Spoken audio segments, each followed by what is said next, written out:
teori konspirasi. Zaman sekarang ni ramai orang akan percaya teori konspirasi bulat. Dan kenapa ramai orang yang percaya dengan teori konspirasi ni? Menurut satu kajian, manusia tidak suka akan sesuatu perkara yang diorang tak pasti. Ketidakpastian adalah suatu perkara yang manusia sangat-sangat tak suka. Jadi diorang akan lebih selesa dengan sesuatu yang dapat dijangka dan dikawal. Jadi apabila diorang bertemu dengan satu-satu situasi di mana otak diorang perlukan RAM yang tinggi untuk proses perkara tersebut, atau mungkin situasi tersebut terlalu kompleks dan diorang memerlukan masa yang lama untuk proses perkara tersebut, diorang akan lebih cenderung untuk kaitkan perkara-perkara tersebut dengan sesuatu yang memuaskan hati diorang. Diorang fikir sampai satu tahap, oh, benda ni jadi sebab macam ni.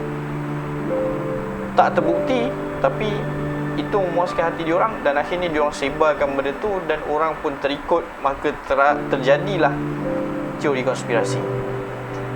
Teori konspirasi ni bukan orang-orang yang tak ada ilmu yang timbulkan. Kebiasaannya teori konspirasi ni datang daripada para saintis, para doktor, para diorang yang pakar-pakar dalam bahagian-bahagian sesuatu. Tapi bila diorang berhadapan dengan satu aspek dalam hidup diorang yang diorang tak faham, diorang akan cenderung kepada teori konspirasi. Tak semua teori konspirasi itu merepek. Ada teori-teori konspirasi yang realistik dan menjadi nyata. Ada juga yang tak masuk di akal tapi ramai yang tetap percaya. Dan juga teori-teori konspirasi yang gagal.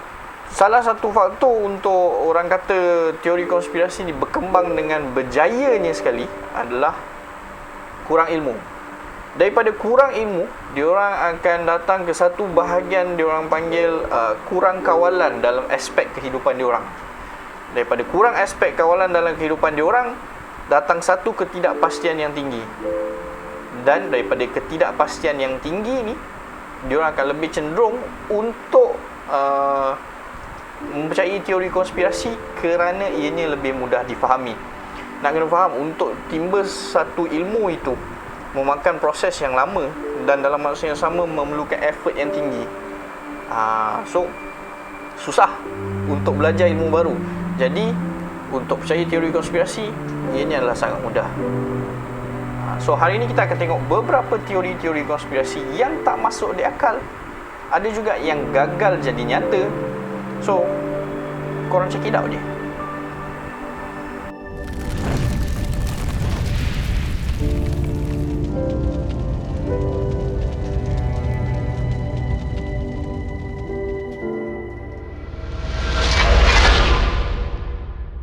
Teori konspirasi yang saya akan sentuh kali ini adalah teori konspirasi yang menular sekitar tahun 90-an, iaitu kebinasaan Y2K ataupun Doomsday Y2K.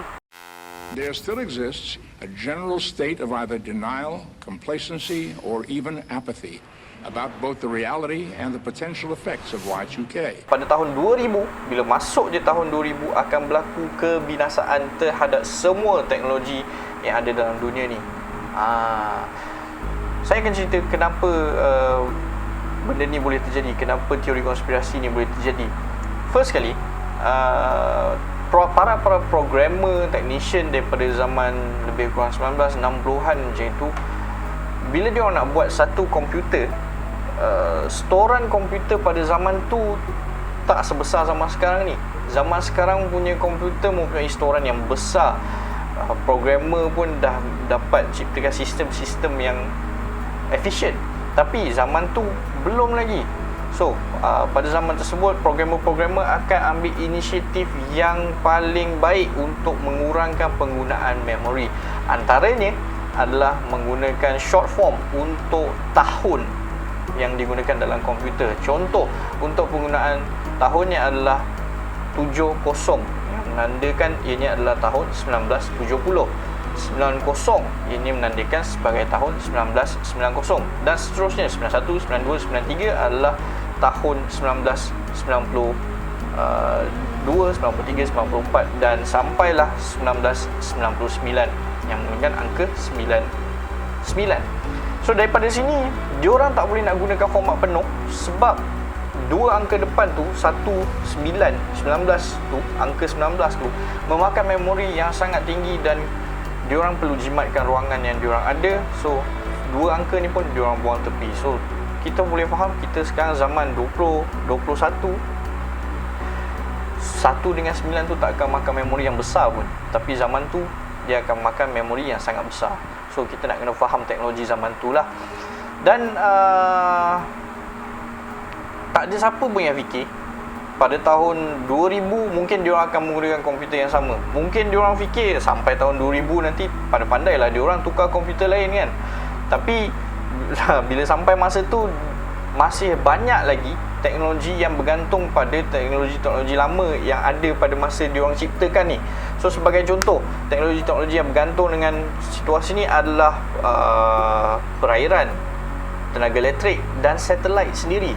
So korang nak kena faham, diorang risau sebab apa? Bila berlakunya pertukaran tarikh daripada 1999 kepada tahun 2000 akan membuatkan komputer tersebut mengalami kerosakan dalam sistem diorang. So bila berlaku kerosakan dalam sistem komputer diorang, kemungkinan besar semua yang bergantung pada sistem tersebut akan jatuh. So bila jatuh, program crash, satelit semua hancur. Bila satelit hancur, kita punya sistem komunikasi semua jahanam dan tenaga elektrik tak dapat mengalirkan tenaga yang secukupnya dan tenaga air ataupun aliran air itu sendiri akan terputus. So ini adalah perkara-perkara yang merisaukan dan membimbangkan. Mungkin kita perlu reset semula. Komputer-komputer semua perlu dibina semula daripada kosong dan kemudian diprogram semula. So banyak benda yang diorang risaukan pada masa tersebut. Dan daripada sini bila sampai ke sekalian netizen, panik mula tiba bila tahun 1999 menjelma. Ramai orang mula membeli barang-barang keperluan untuk menghadapi Y2K ataupun menghadapi kebinasaan teknologi yang akan terjadi pada tahun 2000. The name of the store is 00 Emergency Survival Supplies. 2 zeros can be representative, of course, of the date digit problem with Y2K, or some people say double odd emergency. You know, you've got the 72-hour supply chain, you've got mostly large farms, large production houses. The stores don't have a third stock room and 2/3 store anymore. It's maybe an 1/8 stock, and that's the grocery store. So yeah, there will definitely be some problems in the fact that people just expect things to be there now. I think expect the government to take care of them. The soft pack military MREs, meals ready to eat, are an excellent seller. Those don't have to be rehydrated, and they also come with a water activated heater pack, which may be one of the more strange items to folks who aren't used to these. Basically what you have is an entree in a Mylar type packet along with quite a few other side items in there, but you have a heater pack that you just simply slide your entree inside with about 1.5 ounces of water and wait about 5 to 15 minutes and you've got a hot meal. Jadi apa kesudahannya? Kita masih ada lagi dekat sini. So nampak sangat yang Y2K, kebinasaan Y2K tu tak terjadi pun. Sebenarnya bila sampai tahun 2000, kalender diorang tu reset semula kepada tahun 1900. Dan malapetaka yang diorang kata akan terjadi tu, dia ada beberapa komputer sahaja yang report ada masalah teknikal apabila sampai ke tarikh 1 Januari 2000. So tak besar pun impact dia pada ketika itu, dan ramai orang yang mula-mula percaya bulat-bulat mula mentertawakan diri diorang sendiri. So ini adalah salah satu teori konspirasi yang melia pada tahun 1990-an sampailah ke kemuncak dia, iaitu 1999 sampai je detik pukul 12.30 malam di mana dia masuk pada 1 Januari 2000. Tak ada apa jadi, teknologi semua berjalan seperti biasa, semua orang tahu.